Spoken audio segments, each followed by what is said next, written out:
Namaste.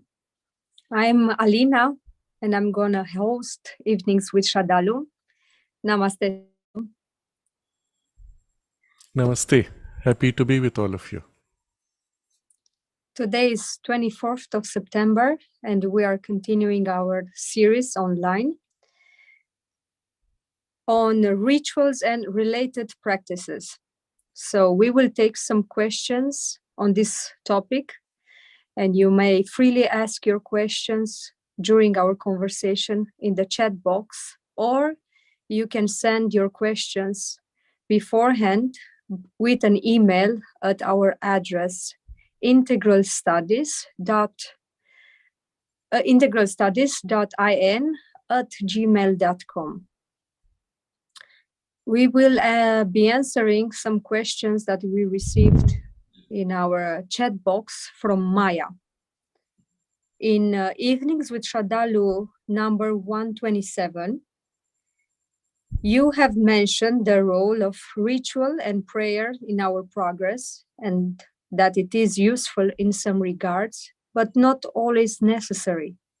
Similar is pranayama, yoga, asanas, practicing intuition. Is a good use of time? That's the first question of Maya. We can merge it with her next, which is similar lines. In regards to human evolution, I understand that from Evenings with Sraddhalu 127, that we should ask the divine light to work in us, to align all the parts of our being and to transform it. And that this should be our sadhana, to increase this sensitivity to our highest aspiration in our work and daily life. In addition to this, are other daily practices of reading, pranayam, and yoga a good use of our spare time if it is done in the spirit of opening to the divine? I would like to know how best to use this time we have been given so that we do not waste this opportunity on earth. It's a very good question. So, yes. Ideally, there should be no difference between your spiritual life and your so-called normal life. All has to be taken into the spiritual aspiration. It does not mean that you will be with the same state of intensity of concentration all the time. That is probably not possible for most of us, at least at the initial stage. So what we see is certain time of more intense one-pointed concentration, especially in immersion in the divine presence. At other times, there will be one-pointed concentration on some external work where we are as if exteriorized into that work or identified that with that work. On return from that, disengaging from that exclusive concentration, we might find the inner layers where we opened initially to the presence still hold the connection. You still feel the presence. It's not gone. Only your surface part was not aware of it, though the deeper layers still held it. This would be the ideal condition we have. In between, we have other activities where we may not have a total concentration, or in which we might be able to practice a dual concentration, where the inner and higher aspiration can join with some external focus. And so that would be to various degrees, more or less this way or more or less that way. You may swing in degree of concentration, in degree of blending, degree of emphasis. And it doesn't matter too much where you are in the blending, as long as there is some sense of the influence of the presence, even when not fully conscious here. As long as something of that fills in, no time is lost. Even if you're doing something which seems to you superficial, if that link remains, you will find in that activity a certain turn or a certain value, or your mind will say, into this, it turns in a direction to make it more interesting. Sometimes you're sitting in a bus, in public transport, you see cars go by, either you're inwardly concentrated or some part. You see, we have so many different parts which need their own excitation, activity, satisfaction, utility. So some part of the surface mind, which is more mechanical, says, I'm bored with this. And so the eyes fall on car numbers and you watch the numbers and you look for interesting patterns. And that part of the mind remains occupied, whereas some other part of the mind is dwelling on some other aspect or some deeper concentration or whatever else. Or you may be thinking of the work ahead and the presentation you have to make. So recognize there are many parts, each needs its own satisfaction. In principle, nothing is wasted unless you experience in that activity a complete dispersal. Then you know it's a waste of time. So pretty much everything that Maya has listed are all potentially very useful. Practices of reading daily, depends what you read, depends how you read, why you read. All of those can be made useful. Even if you take, for example, a reading which involves something not directly connected with your spiritual aspiration, let's say informational content that you have to prepare for your work, for your job, or out of interest for your mind or informational utility. You may practice speed reading. You may practice deepening of concentration. You may bring into practice the deeper intuitive feel. Any of these could be happening at the same time. You may read a novel. In reading a novel, again, you might be anticipating from a directorial standpoint, from the author's standpoint, from the player's standpoint, from its value in your life or examples that you have seen. Quite a complex activity can go on, which can be rich and fulfilling in every way. So even if it is not overtly a part of your spiritual life, the underlying sense of aspiration being present, the training and development of your external faculties will be automatically included to some degree at least in the spiritual life, and it will be used.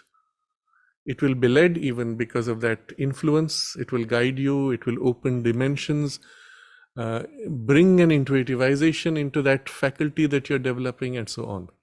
So my ideal perspective will be everything is brought in, nothing is left out. In terms of reading, I've given us some examples of how it could be woven in. Pranayam and yogasanas similarly can be extremely useful, although the immediate focus might be for your physical body, for your health, for increasing, intensifying life force. Again, if done with that overall alignment, those parts of the body, as you stretch, as you develop, as you make more conscious intentionally, as you make more supple, you can infuse into it, or at least hold an intention that into it a deeper influence will be infused. And those parts gradually taught to aspire for the divine, participate in the divine, to feel the intuitive influence growing in the physical tissue, and so on. At the very least, mentalize the physical body. That mentalized layer in the physical body can then be the link point for the intuitive influence to flow in. And the intuitive will be the link point for the self to be felt in the body as a permanent physical density of presence of self. And all of this is possible without much difficulty when done with this intention. So yes, all these will be useful, and especially if brought into this direction. Even if you don't do that with that sense every day, having this as at the general backdrop of your exercises, even that begins to tilt and influence things. So you may decide, I'm going to do every day some asanas, suppling my body, and this is going to be my overall purpose, for which whatever I can do at that moment, I will push the boundaries. And then you are busy now in exclusive concentration on pushing the boundaries of your body, skill, suppleness, strength, whatever. That intention held before has its subliminal influence operating. And then once in a while, you'll become very conscious about it. Other times you may not be. Doesn't matter. So I would say all your spare time should be in some way woven into this. And occasionally you will simply go out into nature and commune with the trees, plants, birds, or the vaster experience of nature and dwell on the presence in nature and so on. So don't limit yourself to just what is to your surface mind utilitarian and purposeful. There are these other kinds of experiences which are just as valuable, sometimes more. And so every opportunity, every moment given to you is somehow to be taken in to whatever degree. And so you will not waste your opportunity of your time on earth. You can go to the next question. Maya is writing, I like to listen to MP Pandit's rendition of Lalita Saharasnama and to chant along as best I can. In yesterday's talk, Evenings with Sraddhalu 127 video, you gave the perspective of someone sitting down for their prayers when the Divine Mother appears, but the person says, wait, I still have to invoke you first.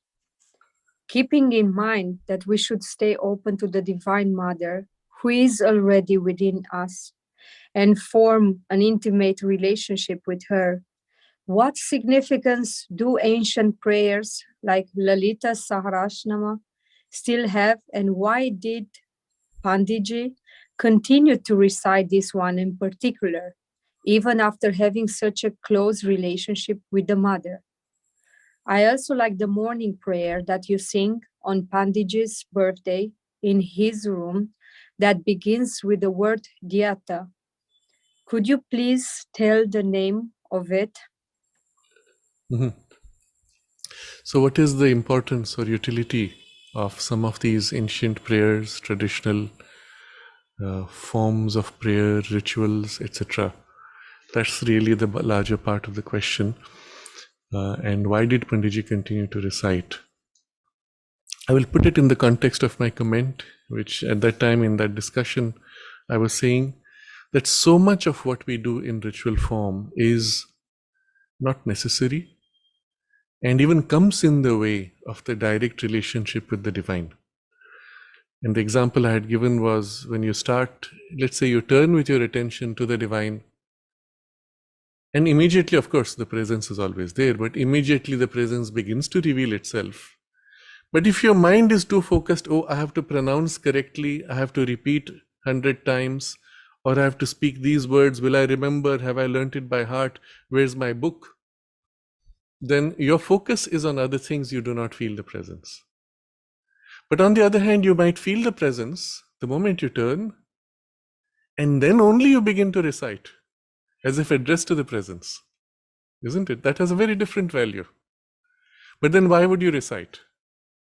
So there are two things. One is you feel the presence because you turn and you immerse, you enjoy, and whatever form it takes in that concentration, meditation, contemplation, etc. But if this was the purpose of the recitation, then it is as if you address the recitation to the divine with the full sense of the meaning and what it invokes or evokes within you. So I'll take the example of Lalita Sahasra Nama. For those who are not familiar with this, there are several works in the Indian tradition which have what would be called as 1,000 names of the divine.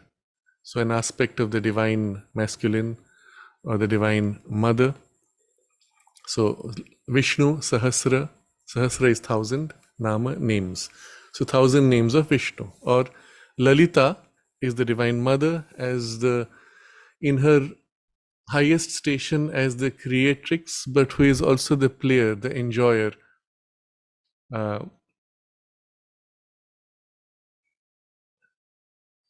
The word lalate in Sanskrit would be translated as playing in a soft, gentle way. I don't have the exact English term for it. My teacher, MP Pandit, used to mention the word, which has slipped my mind now. So to play in a kind of a soft, delightful way. So that is her aspect, Lalita, and 1,000 names of Lalita. This is a very interesting text. And at a certain stage in Panditji's life, when there was Pandit Nilkant Shastri from Rameshwaram who had visited the ashram, And many people were going to him regularly because he was doing some pujas.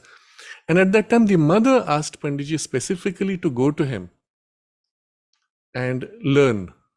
I suppose that is all that whatever was relevant. So Panditji says he went about every day for about 15 days.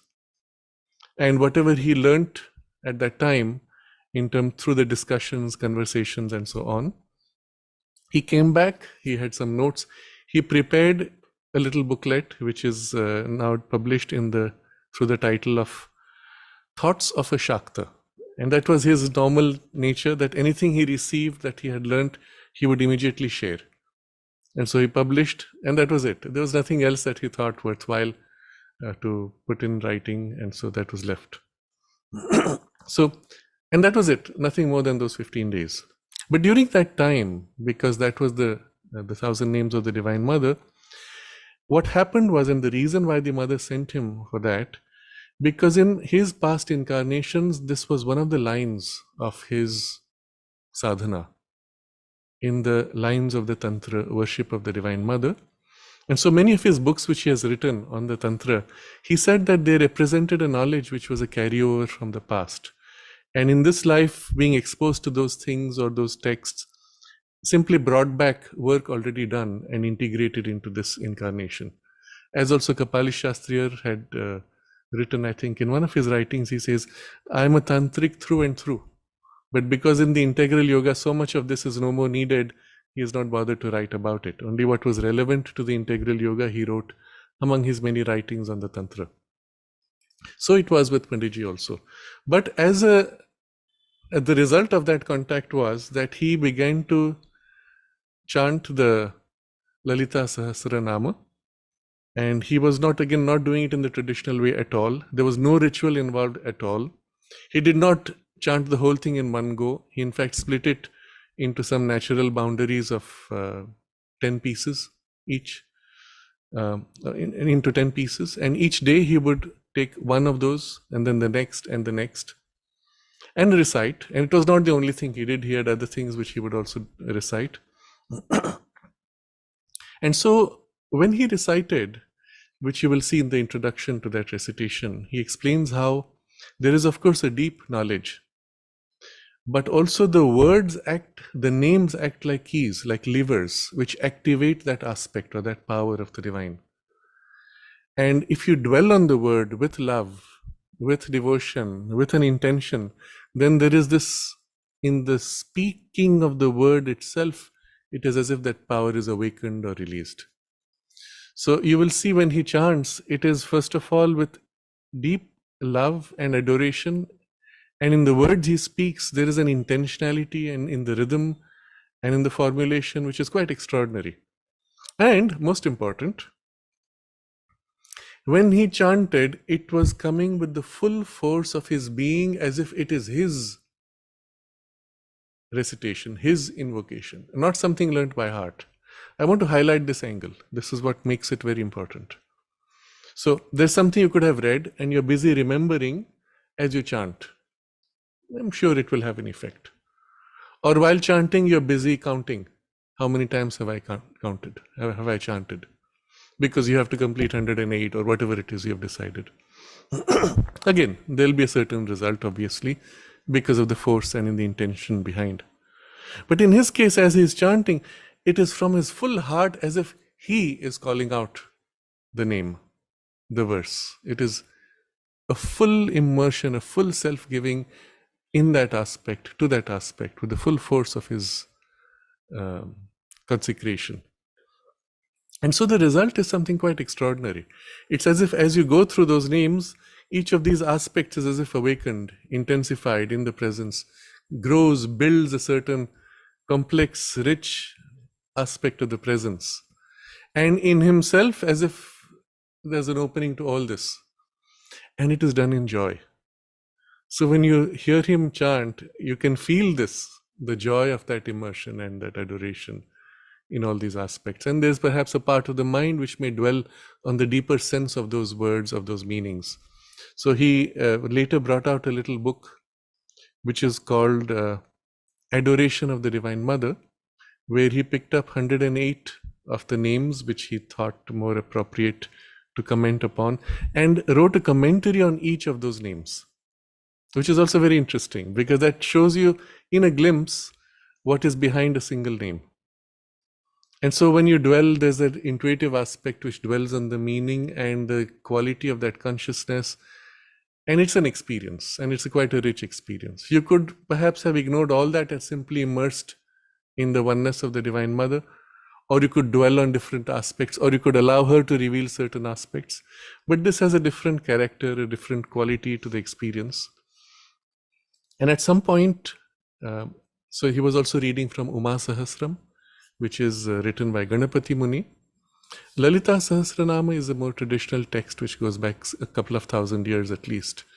But Uma Sahasram was written recently, now nearly about 90 years ago, under the guidance of Raman Maharshi. Ganapati Muni wrote it, I think, in a span of a very short time. And at the end of it, when he finished writing, Raman Maharshi said, "Has all that I have said been taken down?" Meaning he was actually the one inspiring, as Ganapati Muni wrote. So it's an extraordinary work also. And there again, there's a style, a rhythm, various meters in Sanskrit. Each chapter, we may say, is in a different meter. And each has so many verses with so many aspects of adoration, powers, and so on. So there's a lot of deep knowledge when you dwell on the Divine Mother in this aspect, then that aspect, and so on. In Lalita Sahasranama, for example, she's conceived of in each of the chakras.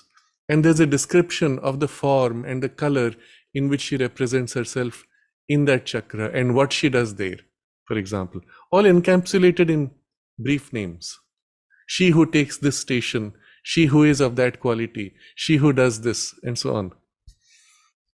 So it's as if at that moment, there are particularly three in the names: she who breaks the knot of the consciousness in this chakra, who breaks the knot in that chakra. And the word breaker of the knot is Bhedini. So you can see the bhe, the force of the breaking. So if you actually dwell on it, and as you chant, you can literally concentrate on the meaning, and you feel those knots either breaking or dissolving or opening. So it's almost like an entire experience that is built up through the names when done with this intention, which is what he does. You as a listener may not have the intention, you may not have even the knowledge of Sanskrit, but the power of what he chanted in the way he chanted has an influence on you. So he in fact would recommend for people who were going through certain kinds of difficulties to play his chanting of Lalita Sahasranama in their house for purpose of dissolving or clearing the space. So it was not that he asked them to recite, he asked them to play his recitation. You see, there's a difference because of what is infused in his recitation. And therefore it has a very different quality. You can hear traditional people chanting, some of them singing with whatever traditional intonations or sometimes in song style. It doesn't have the same force, and you can feel the difference. So at some point when I was quite young, I was perhaps in what would be called primary level. My mother would bring us, my sister and I, to him every morning before we went to school. We went to the ashram and then came to him. And he would teach us, just like that, I don't know how it started, he would teach us one verse of the Bhagavad Gita. Just like that. And by the time we came the next day, we would recite it and he would teach us the next verse. And I think we went up to three chapters, three of the first three chapters, and then for some reason something changed. We couldn't come anymore, or something changed. But subsequently, when we shifted to his house, and I think around the age of 10 or 12, something like that. Every morning when he did his prayer, it would be the time I would be waking up, morning 6 o'clock. So I would come and sit there. And at some point, I think when I was 12 or so, he asked me to chant with him. So that became a kind of and I would be in my sleepy state, and somehow I would drag my body out and chant and still be in this very blurry state. But the result was that the whole thing also infused into me as a memory. I have the whole Lalita Sahasranama by heart. Subsequently, after he left his body, we were doing that, and other chants. He had taught several others, some selected ones from Uma Sahasram, which also he recorded. Everything he put out. He never left anything secret. Whatever he has taught, he also put it out. Except there were some suvachanani, good sayings, like aphoristic sayings or proverbs equivalent in Sanskrit, which also he taught as a way of young children. So those perhaps I don't think he has recorded, but a few things like that. So I continued to switch between some of these just to keep that whole process alive. I went through certain phases at subsequently where the morning prayers we stopped, we changed the times and so on. Now not so regular. But still, whenever I have to chant, it is with that mood of what I have experienced in him. It should come as your chant. It's not something you've learned by heart that you're repeating, which is not yours. You see, there's a difference. I will give this as an example because this is so important.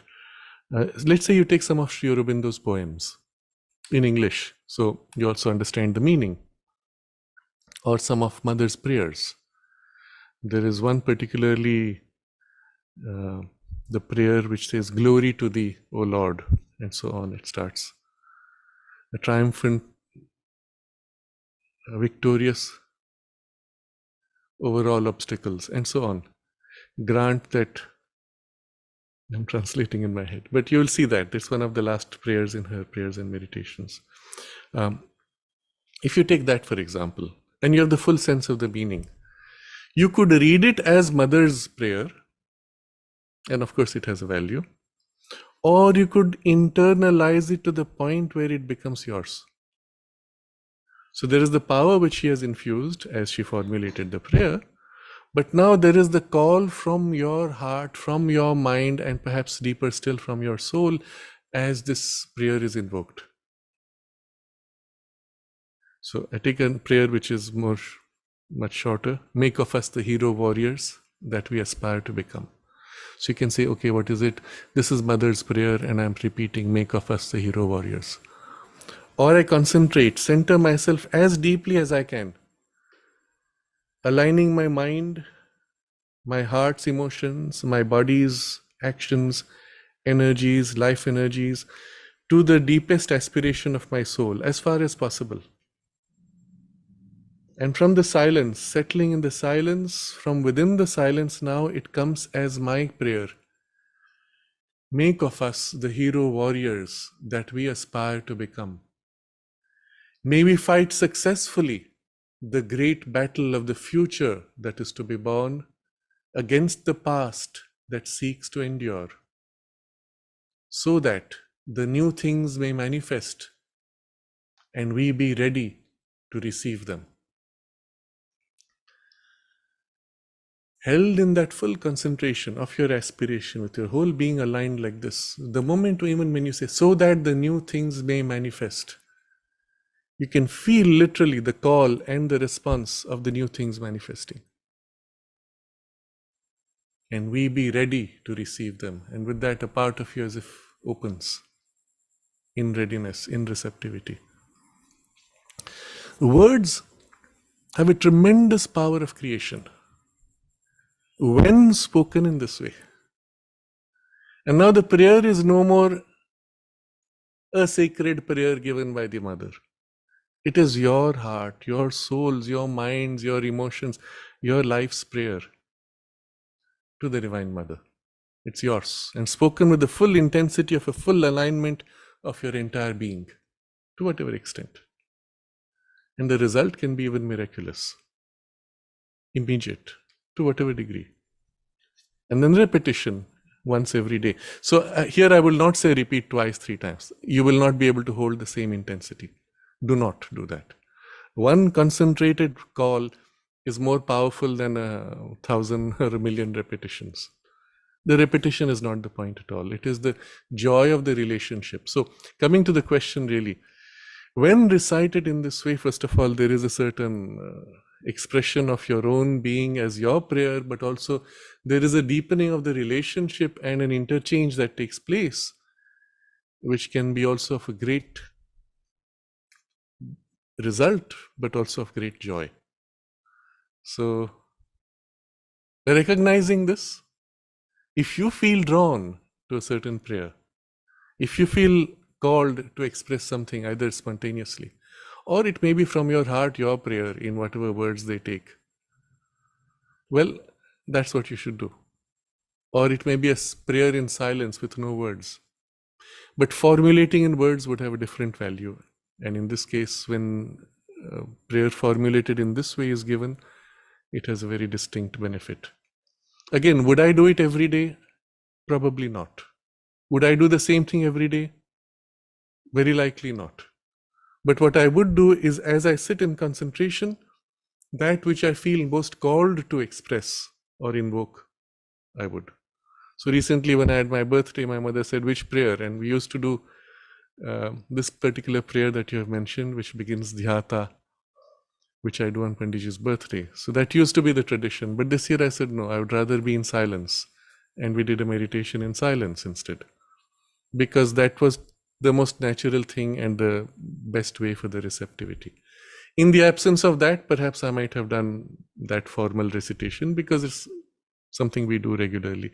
So it acquires almost the character of a ritual. My point now is, doing it as a ritual will have a certain benefit. Doing it as a conscious call that comes from your heart would have a far greater benefit. But at that point, you may have a still different benefit of the nature of the heart's aspiration or the soul's aspiration, whatever form it may take. So it all depends on where you are in your journey and in your relationship with these things.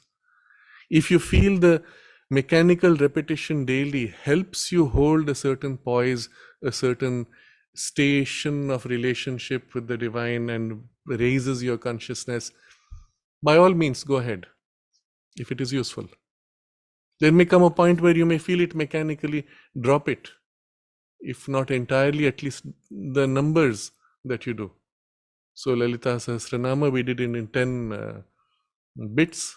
Maybe that's too much. Reduce it to something, 1 or 2 verses if you like. My point is, focus on the living relationship in the chant, if you choose to do that, and even in the number or in the choice of the chant. It should be a living expression of your consciousness. Then it has value. So this is giving the background in some detail of Panditji's recitation, and this particular verse you asked about, which begins Dhyata, is called Paramashtakam.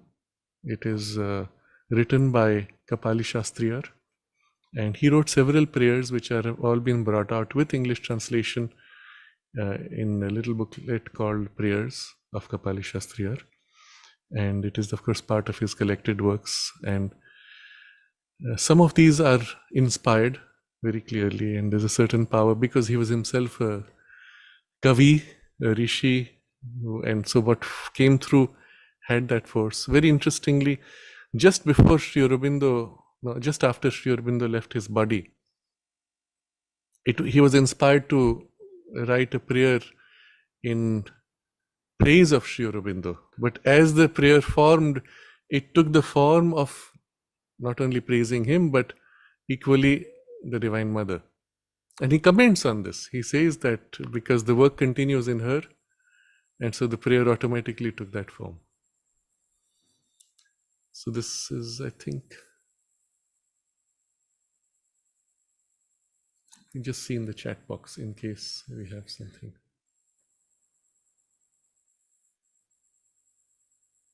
Okay, Kuldeep is asking, and Vachaspati also, Navaratris are coming. Is it really needed or helpful to invoke aspects of the Divine Mother?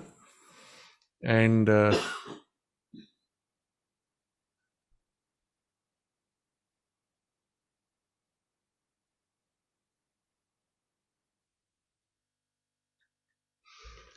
it's not necessary. It all depends on whether you feel it helpful, beneficial, or you feel inspired, or if that's your way to relate to the Divine Mother. Certainly it has an effect, but again, it's a question of the value you give to it. I remember one of my friend's father used to do almost as a ritual every year on the Navaratris. He would do this Durga Saptashati, which is the prayer normally done as a Bengali. So he would do it with great fanfare, invite people, have lots of food and all that. Well, eventually there was a problem of age. His wife was not well, and so obviously you couldn't make so much food for so many people. Numbers dropped. I think eventually it changed and he just did it on his own, or even maybe he stopped. The point is, when it was done, it was more a social occasion, although there was a sanctity to the event itself and to the invocation. So my personal view today would be discard with all the clutter. Do that which is for you most valuable. Again, I will question why on these days? Because you're told it is the 9 days. Navaratris are the 9 nights. And the 10th is when there is the victory of the Divine Mother. So that's when you do certain celebrations. Why? Because you're told this is such. Who told you that? Oh, there's the calendar. There's a calendar, the Panchang, the lunar calendar, which tells you, it's on these days. And so you should do. Maybe, maybe not. And as you recall Mother's comment, sometimes the goddess comes a few days before, sometimes later. She's not going to come because of the moon's position in relation to the sun, right? So again, it depends to what extent you feel yourself bound to that rhythm and to those forms. My personal view, which is perhaps too radical for many, is it's not important. Because for me, ideally, the relationship with the Divine Mother should be every day. On the other hand, I recognize there are these rhythms. You can catch those rhythms and align with them, but it has also vital character. Most of these rhythms that rituals align to are of a vital grade of the Divine Mother's working, not really spiritually. Spiritually, it makes no difference. For a consciousness which is eternal, it makes no difference. But there are rhythms in the cosmic working, particularly on a vital level. You can align to those rhythms. That's why the moon position, sun position, astrology, all of that comes on the vital level. Yes, you could align with that. And the fact that there are millions of people doing it at the same time on the same day gives it a certain force, again, a vital force primarily, not necessarily a spiritual force. But there may be a spiritual component to it. Again, for me personally, that's not so important. If it is being done, I will enjoy. If I'm asked, I'm invited to participate, I will be in full concentration and enjoy it. I've had occasion to go to one of these public programs where they have the Durga worship taking place, and the priest would go into a kind of ecstatic dance with his cymbals clashing away so loudly that your ears become numb after a point. But at some point, through that whole numbness, my consciousness cut through, and I had a glimpse of the battle of the Divine Mother fighting all the asuras and the joy and delight with which she enjoys the destruction of the darkness and the evil. It was interesting. But still, that whole grade of that operation is on those levels. And so, yes, it has a value, it has a force, and especially when you believe in it and align to it strongly, it can have a distinct value in your life. From a spiritual point of view of your own journey, I'm ambivalent. If the purpose is the dissolution of the darkness within you, well, that battle should be taking place. Battle, if you have to use that word, that should be taking place every day, at every moment, in a way. So yes, you could perhaps align to those days or not. It's up to you, really.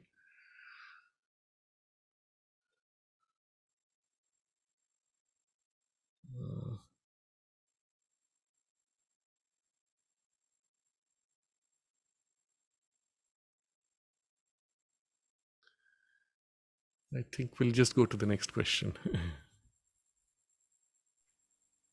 Aparna is writing, can you give a few words about Agnihotra? I've found it to be an easy, playful approach to Agni and Surya, the contact with them growing through this process.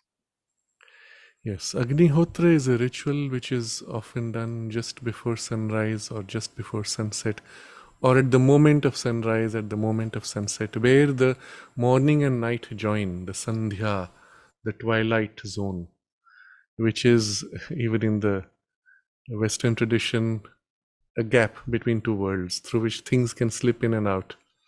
So, for certain rituals like this, that's a moment where the idea is you can slip through to other worlds, a link, which is the whole concept of the eclipse also. All of this we've discussed in some detail on the talks on astrology. So for me, again, the point of that connection, that time, is relative to this idea. But if in your consciousness you're able to link in a deeper or higher part, you are the bridge. So you don't need the external bridge of the meeting point of day and night. It doesn't matter what time you do. But if that was your intention, and especially because you're catching the rhythms of the vital energies, yes, that's the time when you may do. Aparna's focus is not so much on that. Her focus is on the deepening of relationship with Agni, which is represented in the physical fire, and Surya, who is represented in the physical sun, and these are cosmic deities. And using this as a playful way of entering in relation with them and deepening. Well, if that's your intention, certainly, and if it helps you, certainly. Generally speaking, the principle is, if it works, if it's helpful, why not?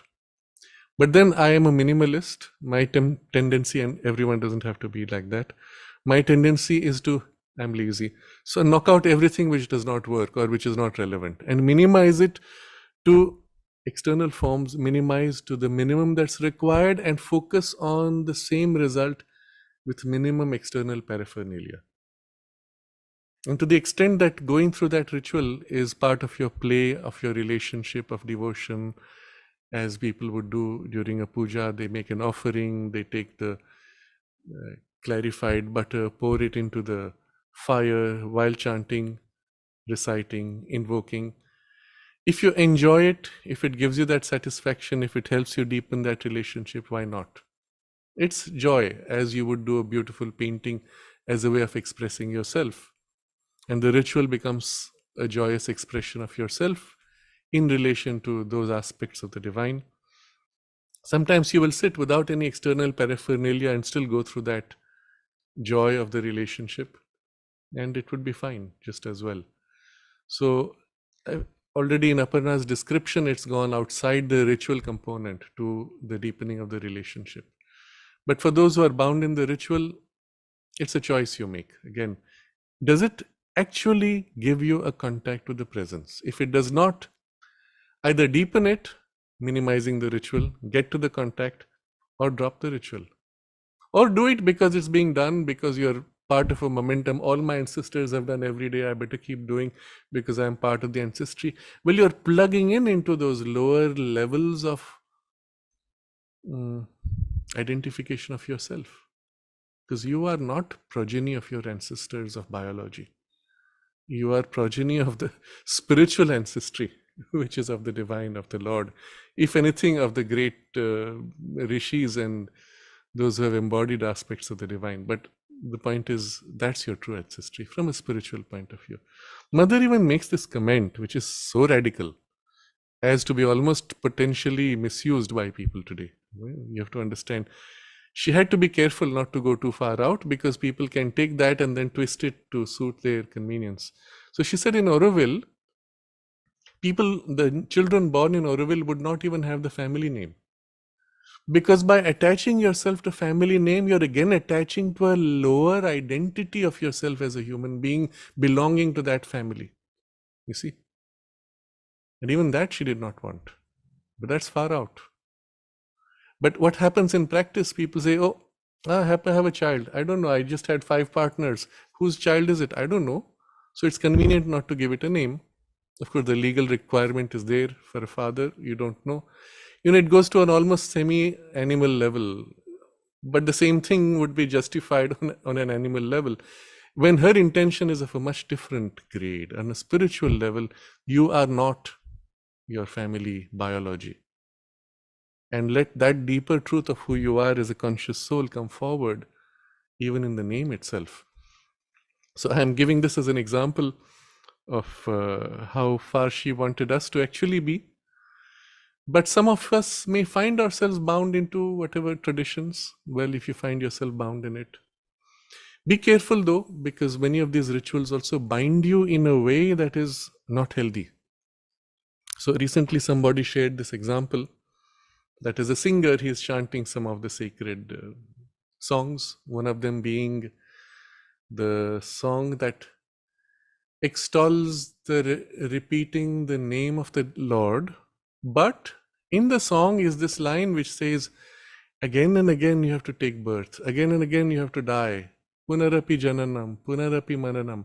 And in that chant itself is this sense of helplessness, hopelessness, being bound, being fed up with life, with the turning away in disgust from this whole movement of birth and death, to want to withdraw in an ascetic retirement. And that's implied in the song, in the mood of the song, in the creator of the song. And so as you sing, if you make it yours, you have to really choose, do you want to make this yours, or would you rather take a different song or change the song or create your song? Again, I'm perhaps a bit radical for those who are more in the traditional framework, but I put these forward, and finally everybody has to make a choice of what is important for them and what works for them. I remember when I was quite young, must have been around the age of 12, my mother gave me a little booklet which she had carried, which had certain verses in Marathi which were from one of the very famous saints. And my grandfather, her father, was going to visit after a long time. And she said, if you learn these by heart and recite to him, he'll be very happy. And I wanted to please him. So I started learning. I think the first 3 verses I learned. And something within me felt extremely uneasy. And I stopped it. And now that I look back, because there's a greater maturity, I look back and I say, the verses were nice. They were good. They were very moralistic. And there's one verse which still strikes in my mind, which went something like, and all that which lowers the consciousness should be discarded, all that which raises should be followed. It was kind of a moralistic series, and it's part of the religious traditions in Maharashtra. But when that thing came about discarding things, there was a strong ascetic quality to that whole thing, after all written by an ascetic. And that quality somehow I felt extremely uncomfortable. Fortunately, that I will say the psychic influence was strong enough that there was a strong discomfort. I did not have the intelligence at that time to understand this. But I shrank back and refused to take it up further. If I had overridden that and done it, I would have lost that sensitivity perhaps, and then got stuck into forms, and then the form catches you. And you can stay with it for life. I had occasion several times to meet people quite aged who have been doing all the traditional rituals across their whole life, living by all the things to be done, kartavyam, which needs to be done, and you'll find there in all cultures, all refined cultures of the world. They've lived by all that. They've read all the sacred texts, done all the pujas, prayers, and rituals. And once they come to a certain age, they realize, now what? And they're ready to, they know that now the end of this biology life is imminent, and they're wondering, how will I manage this? And they actually have a fear. Why? Because all of that, while it may have kept you morally maybe stable, spiritually it gave you nothing. There was no sadhana, there was no growth in consciousness. And perhaps even with all that morality came a humongous pride of your moral greatness, purity, and superiority. And this is so commonly seen in people who are doing these rituals with a great moral force. Again, I don't want to criticize too harshly, because keeping the moral force is a great thing in itself, in a humanity which is largely degrading without morality, isn't it?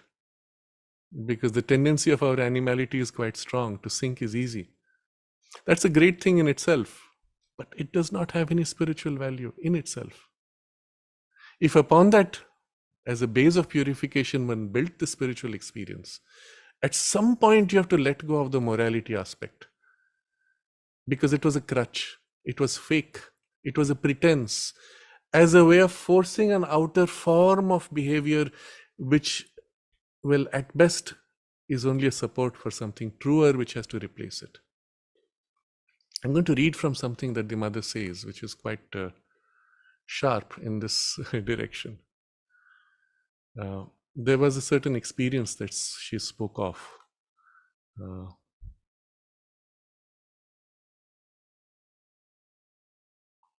And so, following that experience, she writes, in relation to the higher supramental consciousness, she comes back and looks at the world. In ordinary life, everything is artificial, she says. Depending upon the chance of your birth or circumstances, you have a more or less high position or a more or less comfortable life, but not because it is the spontaneous, natural, and sincere expression of your way of being and of your inner need, but because the fortuity of life's circumstances has placed you in contact with these things. An absolutely worthless man may be in a very high position, and a man who might have marvelous capacities of creation and organization may find himself toiling in a quite limited and inferior position, whereas he would be a wholly useful individual if the world were sincere.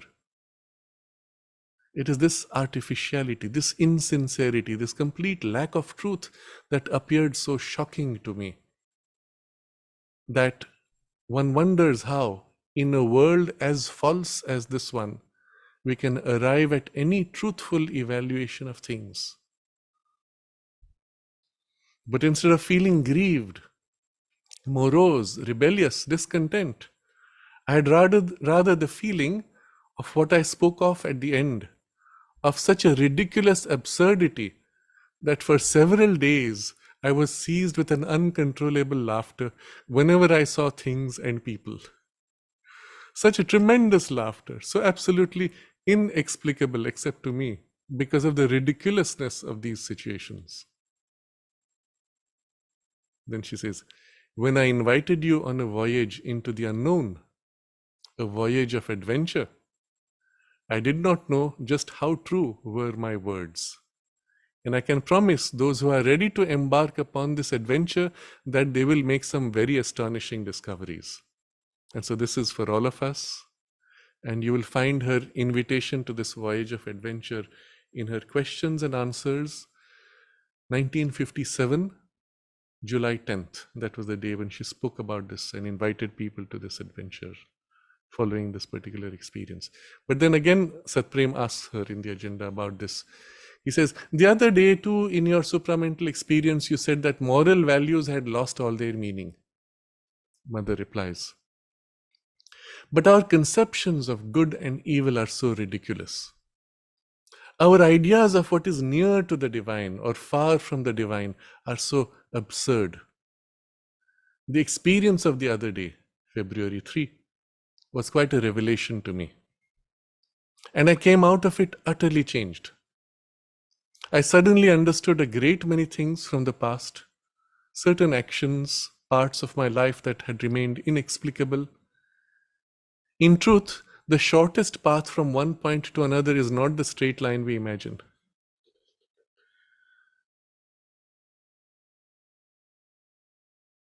And the whole time this experience lasted, 1 hour, an hour of that time is long. I was in an extraordinarily mirthful, almost inebriated state.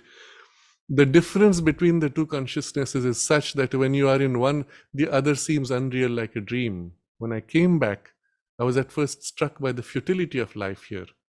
Our petty conceptions seem so comical, so laughable. We say that certain people are mad, but their madness is perhaps a greater wisdom from the supramental point of view. And their behavior is perhaps very near the truth of things. I am not speaking of the obscure insane who have had some brain disorder, but of many other incomprehensible mad people, the luminous mad. They have wanted to leap across the border too quickly, and the rest did not follow. Many of us would be kind of bordering this kind of idealism, let's say. When one looks at the world of men from the supramental consciousness, the dominant characteristic is a feeling of oddity, of artificiality, a world that is absurd because it is artificial. This world is false because its material appearance does not at all express the profound truth of things. There is as if a discrepancy between the appearance and what lies within.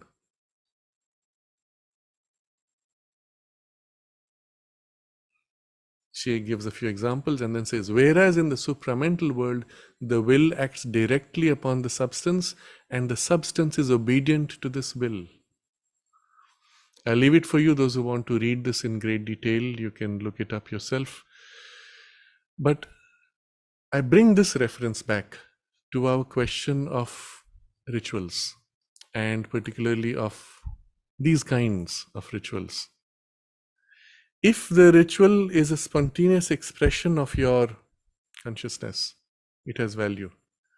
To the extent that it is a put on of something done by others or a compulsion on you because your ancestors did it, it's ridiculous. To the extent that even in that repetition there is a benefit, it is useful for that degree of benefit. But you would again have to ask the question, is there a more direct way to gain that benefit, or perhaps 100-fold greater benefit, without needing all these rituals? Isn't it? Think of the people, your ancestors, who had to till the soil using bullock carts, and today the whole thing being done by tractors, and perhaps in a few years it will be done by automated tractors and drones. Certainly there's an artificiality to it that you do not have the same personal connection with the soil. But setting that aside, purely from the point of view of the form of labor of the work, would you say, no, because my ancestors did it that way, I'm going to keep doing that, and I'll take water from the well only and not take it from the tap? You have to see that perhaps there is a way that you will get the same result 100-fold or 1,000-fold greater with 1/100th the effort. And if you recognize that, well, make a choice. So this is generally speaking of all the religions. And as we saw, Aparna's question was not so much about the ritual, but about using it as a means of the relationship, certainly. And in the traditions where they speak of rituals as a means or mantras as a means, they say there's always a point where the relationship now becomes so direct and so intimate, at which point they call it a realization, that now the ritual is irrelevant. So in the case of Agni, you experience the oneness and intimacy with Agni, that with or without ritual, you are aware, you tune in, and there it is, spontaneously. Then you will not find even, or you may play because you play like as you play as children, but it may not be relevant. I think we can go to the next question, which would take this question of ritual. Kartik is asking, many people do the last rites and annual rituals for their deceased close ones. For one who is truly open to the mother, is it necessary for him to perform the last rites or such related rituals? For those who are not open to the mother, does performing such rites truly guide the deceased? For those who are not open to the mother, does not performing the rites for the deceased harm them in any way? I appreciate the clarity of the three questions. There are many similar questions in the chat box relating to rituals around those who are departed.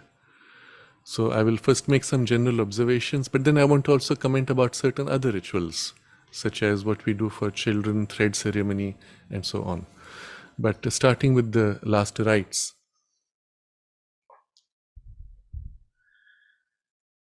The questioner Karthik is saying, for those who are truly open to the mother, is it necessary for them to perform the last rites or such related rituals?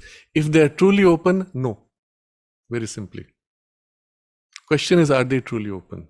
And mother, as I've mentioned recently, mother complained that some of the people in the ashram, after they had passed on, once on the other side could not even recognize her when she went to help them. And that means they were not truly open.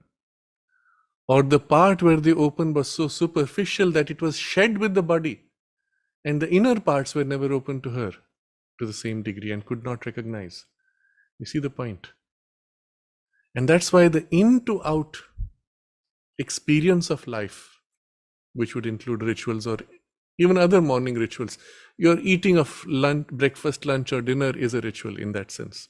You're going to work on your bicycle or your car or your bus is a ritual. Well, everything in your life, putting on clothes, everything would be relevant to the extent it is an in to out expression. And if the inner grows, if inner enters in relation, all these things would be valuable. If not, you see what happens as the outer layers are shed, what remains of the inner, unrefined, undeveloped, unawakened, unconscious, nothing has changed on the other side, isn't it? So truly open, if in that inner part there is that opening, there is obviously the recognition, but also at the time of transition, if your consciousness, the person who's making the transition, if his consciousness turns in a call, in an aspiration, in an invocation, then immediately there is a link. And the divine assists, the divine mother assists in the transition through to the other side. Now, in the past, all these rituals were created for a certain reason. Now, there are many elements of ritual which are purely hygienic or specific to certain cultures because of their questions of temperature, cold, hot, and so on. But the occult component, which now I will separate from the more material component, the occult component were given to assist those who have gone on the other side, first to become aware that they have actually shed their physical body. Quite a few are not even conscious. They continue to live their mechanical life unaware. And second, to make them conscious there also that they are not at their highest station. And they need to let go of what is binding them at a lower level in order to move on to the higher station. Now, in most of my talks where I've been speaking about the passages after death and so on, you will see on the channel some of the talks I had given. Life, Death, Rebirth is one of the talks. There are a couple of them like that which discuss this whole topic. I've tried to make that passage of the transition, well, as simple and general as possible.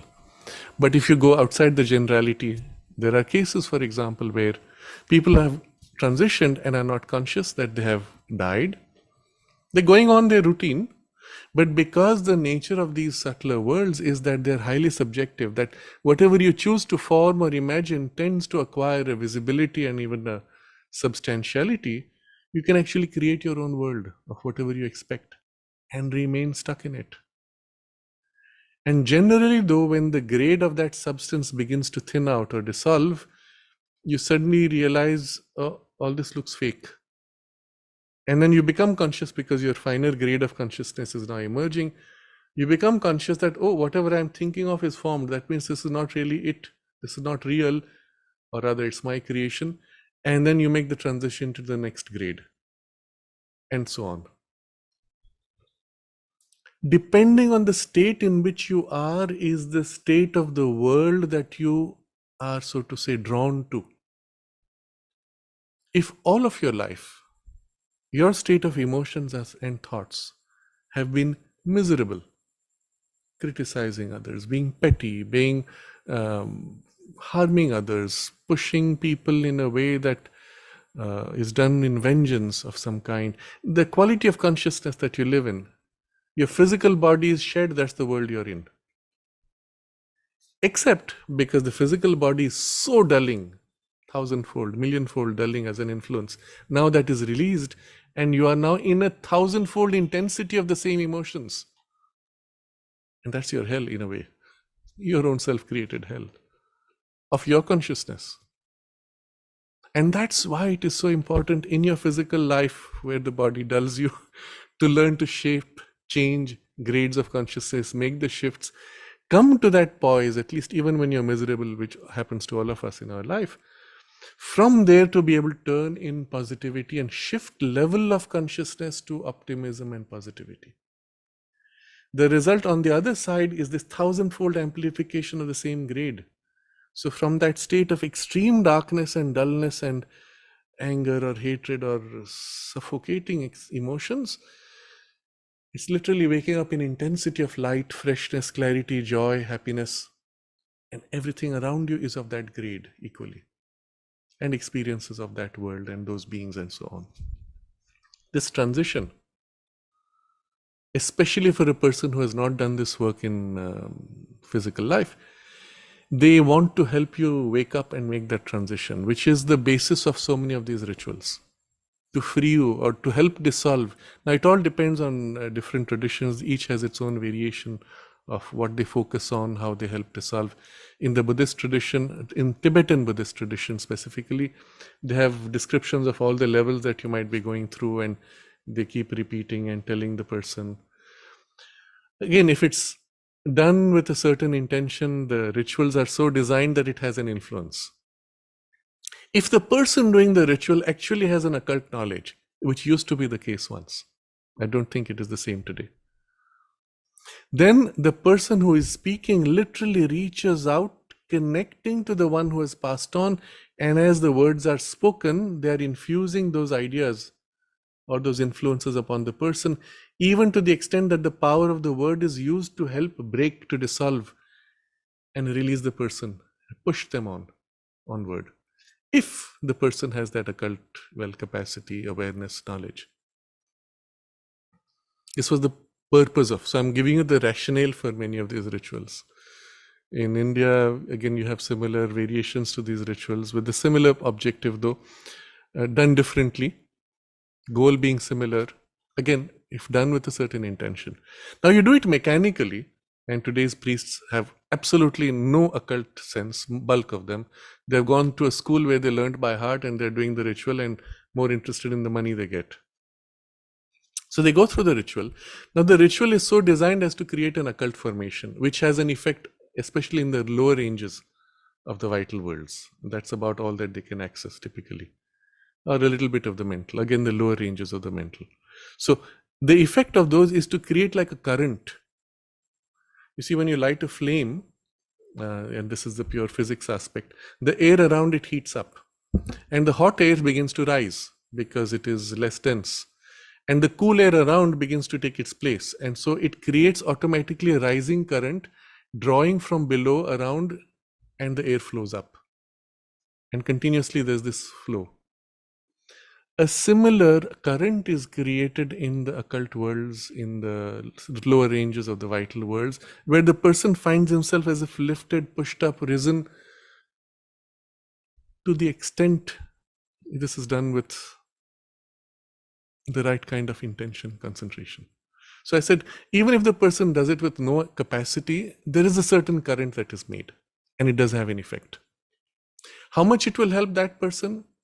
Maybe a little bit, maybe not. Maybe they don't need it at all, but you're doing a ritual because that's now a standard to be done for everyone, irrespective of whether they need. Sometimes they don't need at all, and they made a conscious transition. They've gone way beyond. You're doing your current flow.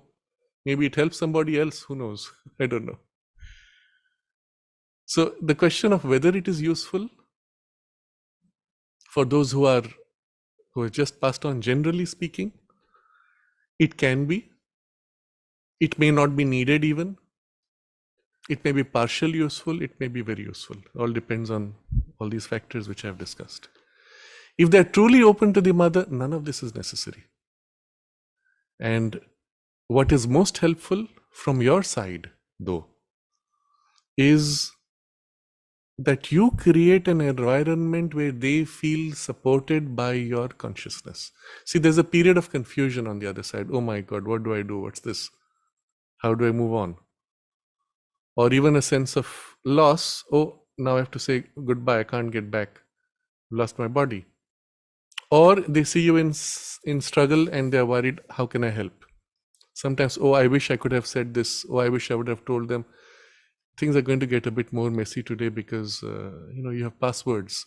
I wish I had left behind a password. Now all my accounts are blocked. It happens in social media, right? So you can't do anything. You're on the other side. So occasionally it happens, they catch somebody who's dreaming and say, hey, can you please pass on my password? And nobody remembers when they come back. So gone.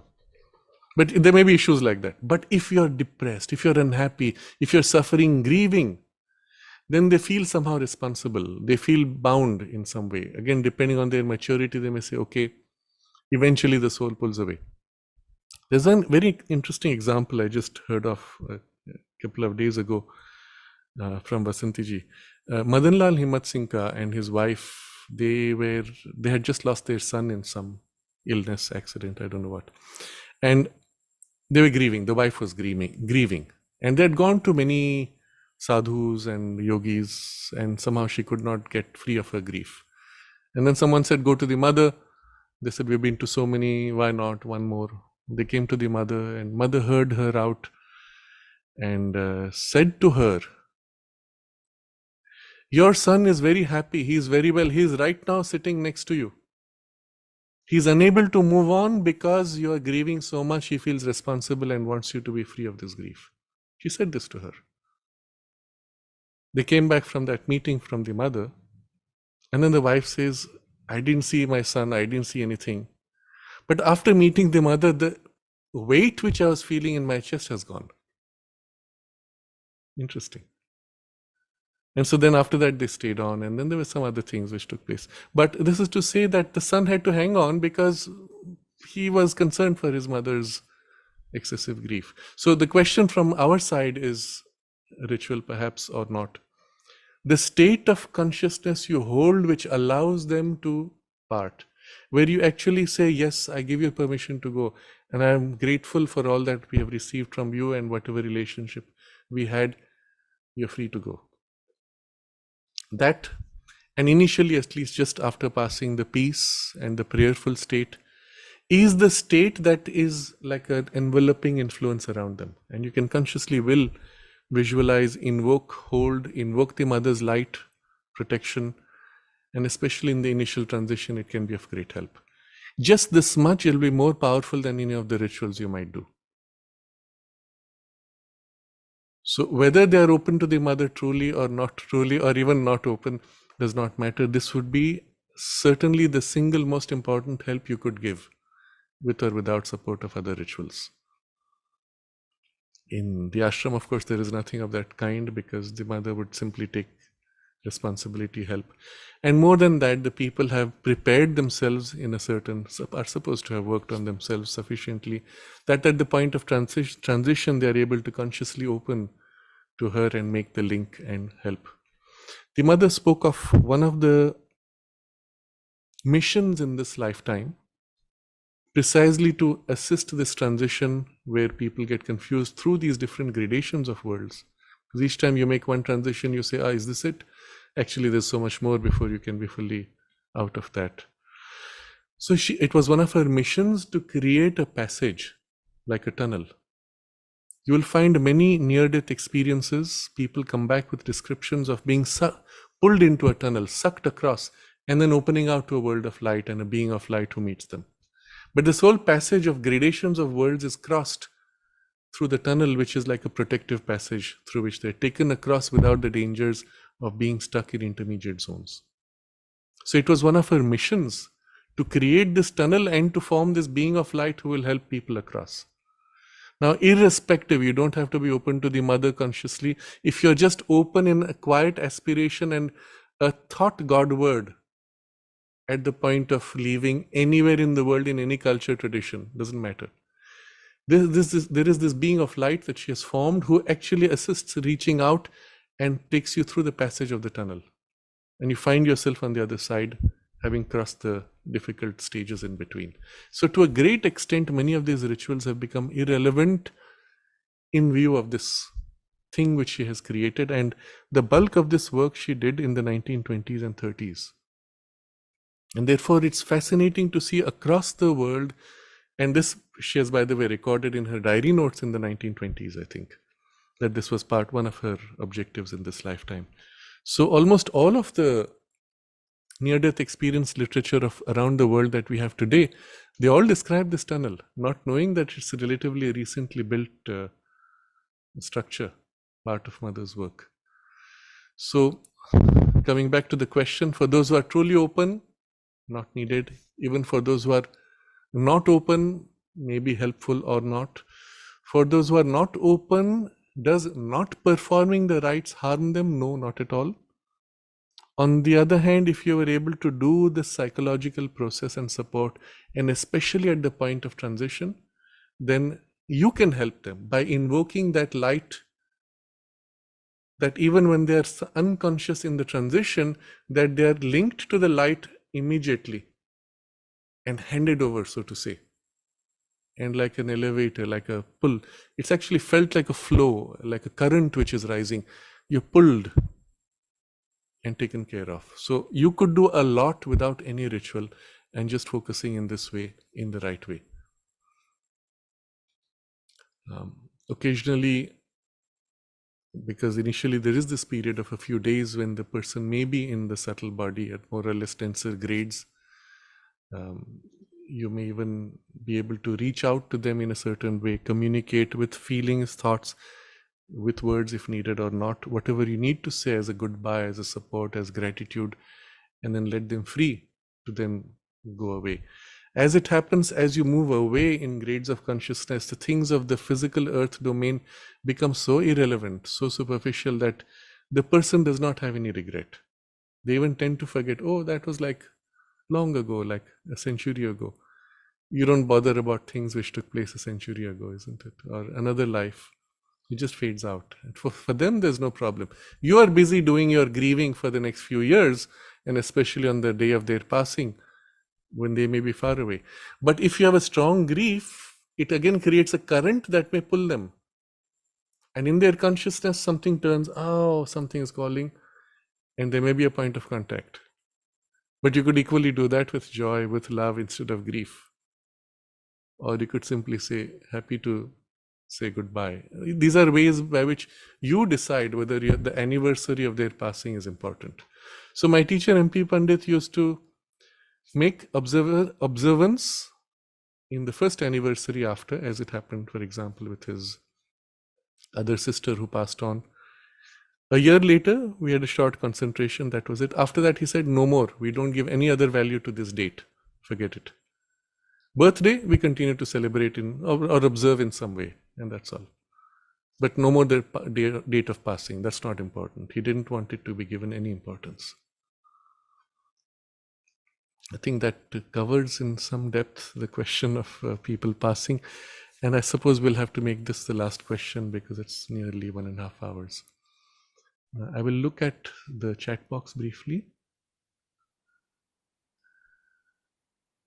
Yes, there was a discussion last year on the Navaratris. It's called Worship of the Divine Mother. It was a talk given. I think it is the EWS Evening Series, episode 88. And some of you may enjoy watching that also as a deeper meditation on the Divine Mother. So there are specific days. Minal asks about a special day where you remember all your ancestors and so on. And is it necessary or is it helpful for the soul to be in contact with the ancestors? No, not at all. Many of them have already incarnated. So anyway, what you're doing does not help them at all. If you do call them with grief, then again, you're creating a barrier instead of allowing them their free passage. The purpose of these remembrances of ancestors is much more to remind you that you are as if inheriting all the things that they worked for. Now, this has a positive side that you say 7 generations of effort from all these ancestors. Well, it has helped you form who you are in a way, very superficially, biologically or energetically at best, a little bit of the mind perhaps. On the other hand, it's also binding to ancestry. And it is far more useful for those of us who have a strong spiritual aspiration to not bind to those identities and rather say thank you with gratitude for all that you have received from their efforts, but now open to a still higher source. Do not bind and limit to these. The more you attach to these, the more you get stuck in them. So open to something higher. And in a sense, you say to be worthy of their efforts, you be free of them and be opened to something much greater, much higher. And if you have children, if you have progeny, grandchildren, and so on, well, something of that still higher consciousness will be passed on to them, if that's the purpose.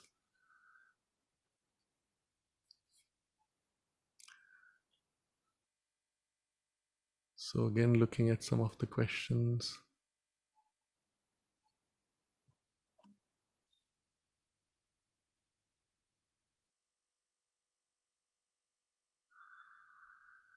Yes, in a sense, Mahadevan asks, is it always the Divine Mother? Based on your faith and sincerity, is it always she who responds? Yes, ultimately, all consciousness energy is Divine Shakti energy, isn't it?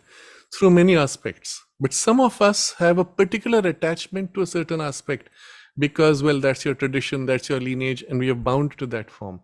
There's a very interesting case of one person in the ashram. He was a Jain, and in the Jain tradition, there are so many,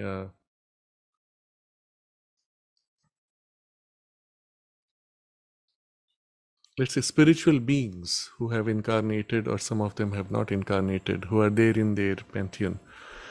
And this particular person, when he passed on, it was in the sea. He drowned in the sea. And mother said she saw this being who represented one of the Tirthankaras of their tradition lineage. He came to take his soul. It was very interesting. So, in a sense, being here, he was still attached to the force of that religious, well, lineage, and had not been able to fully free himself from that identity. Now, the reason I'm saying this is, remember, you could be born in so many religions across lives. Your soul belongs to no religion, isn't it? Your soul belongs only to the one divine. Any intermediate form, aspect, lineages, etc., are all intermediate aspects. They are not who you belong to. You may temporarily identify with them, but get to the fundamentals, because your goal is something far more deal, far more permanent. Get free of all these with gratitude for whatever support they have given you, but as aspects of the divine, open to the highest, most complete source, not aspect, as far as possible, at least in your intention. It may be through a name who is an aspect, it doesn't matter. So some of you will say, oh, Vishnu is my favorite deity. Some say Krishna, somebody says Shiva, some says whatever. Whatever name you take, through the name conceive of the highest, most complete reality, that is the Lord, or the energy of the Lord, the Divine Mother, and relate to that only. And I use two words, entirely and exclusively, excluding all limitations and aspects, with full respect to what they represent. Because each is herself, well, you're opening to her. So she includes them all. She wields and acts through all of them. But entirely, as far as you are aware of yourself. And even what you're not aware of, in your conception, you know there are things you're not aware of, will include those in your intention.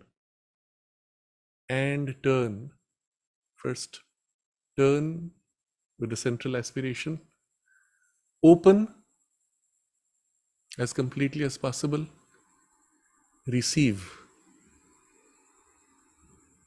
as much as possible, and then contain and allow her to work in you. Gradually, your container will become larger and larger until at some point it will become one with the universe. But as she works in you, she works, liberates your consciousness, transforms your consciousness. As a ritual, this is the essential ritual. All external ritual is a symbolic representation of this, if you think about it. Isn't it? I don't go into examples, you get the sense of it. And so we can hold this as our intention. I think broadly I've covered the objectives of this discussion, and next time we'll take up a few other questions on developing strength and wealth and other aspects of the divine, which was the next few questions. So Yes, let's take a moment then to concentrate on this in our aspiration. Make a choice to free yourself from all that belongs to the past which is not relevant for the future. Even in forms, as a first step, let go of your attachment to all those things. What is relevant will stay and perhaps acquire a new form. If it doesn't stay, then it's not relevant. If it stays, let the new form emerge from what is deep and true within you. Let it flow out and flow as the natural form and rhythm, which corresponds to a deeper truth. Start living from inside out in terms of your values. Let go of these false, fake values that belong to the superficiality, falsehood of the world even.